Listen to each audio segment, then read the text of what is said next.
Hello there again, and welcome to another episode of Web3 Revolution. My name is Rex, and before we begin, please remember that none of what we talk about constitutes as financial advice. So please be careful out there, but also know that with great risk can come great opportunity. So let's begin. Today, we're going to be talking about Thesaurum. Very simple project, very simple idea. Maybe you've heard of it, maybe not, probably not. It's democratizing diamond trading with blockchain. Now, what does that mean? We're going to look at the white paper and the one-pager first, just to understand what exactly is going on here. But the main idea, looking at the white paper, is that you can see that diamonds represent wealth, and that the market size of diamonds between natural and synthetic is actually growing. The market demand for natural diamonds has been growing. So these are countries where the diamonds get mined from, essentially. As you can see a lot in South Africa, it's very well known. Big global market size, obviously. And what makes it different with the TDTD with Thesaurum is that they will basically invest in diamond mines with these tokens, use the funds collected from these tokens to open up a diamond mine, as you can see right here, diamond trading project, and acquired a mine. And so like they already have the mine, they're already good. Thesaurum Gold Exploration is already mining right now, and they want to make a token, essentially, as you can see with all these marketplaces and the token. But the token, the main idea is that it can be used in the diamond marketplace to buy diamonds at a discount. So it has some kind of value, this TDT, you see? 10% discount. So TDT will realistically start eventually equalizing and be arbitraged. It starts out, as we can see here, at $1, right?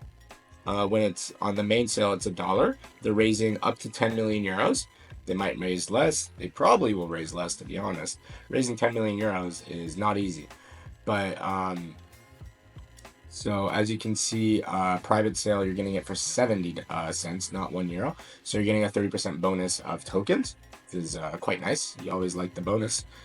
But the big thing here is that their project, instead of seeking the usual investor route or investor avenue, they're really democratizing who can participate in this diamond mining project and basically get rewarded with tokens that they can then sell for a probably large profit.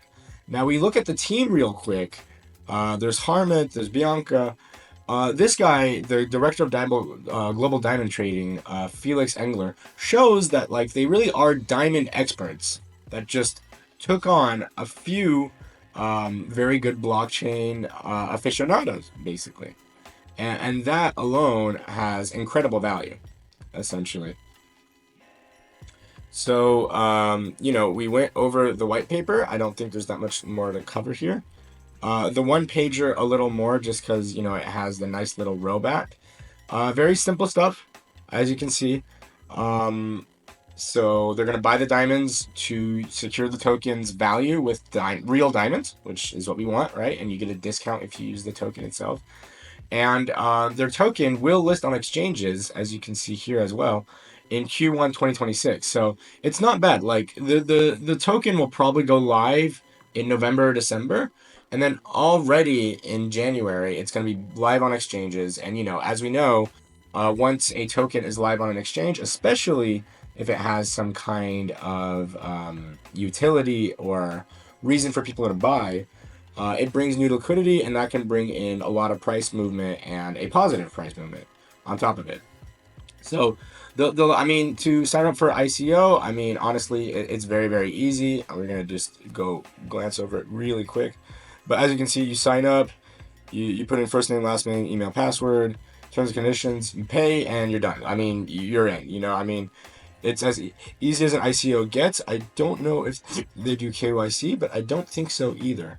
Now we're going to check the socials real quick, just to see how big this project is, how many eyes are on it, and how realistically, how fast or how realistic it is for them to close their $10 million round. By the way, if they close less, it could be a good thing.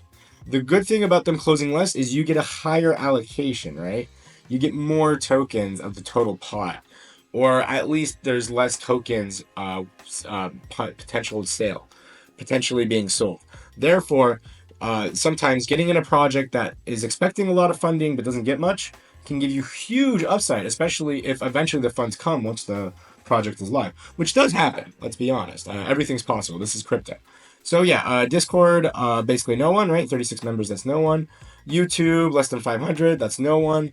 Instagram, okay, 600, that's something. LinkedIn, 254. So Twitter, 463. And okay, their biggest is Telegram with 609. That's good. And just really quick here. Check really quick.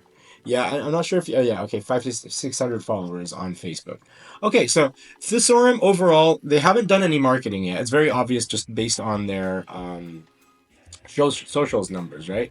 They haven't done any true marketing. Everything's organic now. Everything's very new, and their first marketing efforts will probably start kicking in very soon. So, just knowing that, like you can think that I mean this allocation of 3 million TDTT, which is a raise of 70, actually about I want to say 2 million, maybe a little less than 2 million. Yeah, a little more than 2 million euros. Let's see. I mean, there's still a lot of time, so it's very possible it gets filled. So, obviously no guarantees in life, but if you're going to invest in this TDTT asset, then it could make sense to go for the current private sale instead of the next subsequent sales, right? Overall, it's a unique way of funding a diamond mine. It seems like the team knows what it's doing. And therefore, unless we have some evil market makers or, this distribution of funds and tokens really ends up being different. I mean, the big risk is, of course, the crowd sale, right? With, crowd sellers selling out early, which totally happens. But the fact that, if they stick to this, we know that the internal team, etc., won't be, how to say, won't be messed with, won't be tampered with, or there won't be any fraud involved, essentially. And that's always something you got to be really careful with, especially when it's a project with not that many eyes on it and, limited information, even about the team members. You really got to just have a lot of trust. And the trust comes from their socials. The trust comes from their white paper. The trust comes from looking up these team members as well. You can always look them up, see what they say, who they are, etc. Anyways, this was Rex. I just presented to you Thesaurum, and I hope to see you in the next video.